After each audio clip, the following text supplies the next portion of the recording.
Hello people! Baon serye kanina. Homemade beef burger nga ang ginawa ko sa kanilang baon kanina. Yung beef patties naman, ground beef lang yan, asin at paminta. Sa pan ko na lang niluto, mas madali pa at 3 lang din naman. Pwede naman yan sa oven, pwede din sa griller machine. So ang secret dyan, bakit masarap yung beef burger patties na yan ay dapat hindi yan talaga overcook. Kasi pag overcook yan, dry, tapos matigas, ayaw na nila. Depende yan sa yung kutob kung kailan yan maluto. Basta hindi yan siya overcook. Medyo inagahan ko kanina ng gising kasi nga ito yung baon nila. Kagabi nga, gumawa tayo ng burger buns. Kasama to ng cinnamon roll na upload natin. Kalahating dough ginawa kong burger buns. Sobrang sarap ng dough na yan. Sobrang sarap ng ating burger buns at malambot. At ang bungad agad ng bunso naming alaga nung dumating, sabi niya, very yummy daw. Inubos niya lahat.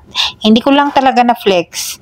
Tapos, yung nilagay ko dyan, wala tayong mustard, wala rin tayong mayonnaise, which is gusto din talaga sana ng dalawang alaga namin. So, wala akong ilalagay, kundi ketchup lang yan, tapos lettuce. Naglagay ako ng white onion sa 2 malalaki.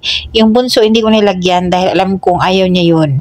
Tapos, naglagay ako ng slice na kamatis.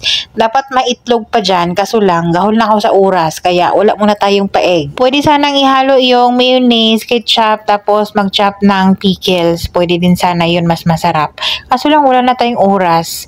So, yung cheese natin, sliced cheese na cheddar na ganyan, dahil gusto nila yung yellow na cheddar cheese na sliced cheese. Tapos, ubusan ako ng fries. So, wala tayong pa-fries. Dapat sana meron niyang partner na fries, pero okay lang yun. Meron namang potato kahapon, hindi rin ako nakagawa kagabi.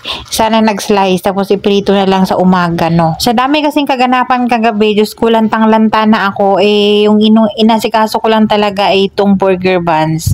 Kasi nga, nag-promise ako sa 2 bata na yun nga yung baon natin today. Kaya, napagawa ako ng burger buns at siguraduhin kung magagawa ko talaga yung nagawa ko talaga kagabi kasi nga naka-promise na ako sa mga bata. Hindi naman talaga kailangan na araw-araw talaga mag-effort ka talaga ng bongga para sa baon ng mga alaga. Minsan kasi pag naumay na sila sa mga sandwich, kailangan natin ng pa-surprise, parang ganun. Ang 2 malalaki, nilagyan ko ng extra ketchup. At siniksik ko na rin itong strawberry rolls. Hindi na tayo naglagay sa ibabaw ng compart. Hindi na rin magkasya yan dahil malaki yung burger. Hindi na ako naglagay ng fruits dyan para maubos talaga yung burger na nilagay natin. Effective naman at talagang naubos naman talaga yan kanina. Medyo matagal na rin kasi na hindi tayo nagagawa ng ganitong mga baon ng mga bata. Oops, 1, 2, 3, smile muna tayo dyan. At ang lang drinks na nilagay ko, water. At yan ang boundary for today. Thank you so much for watching.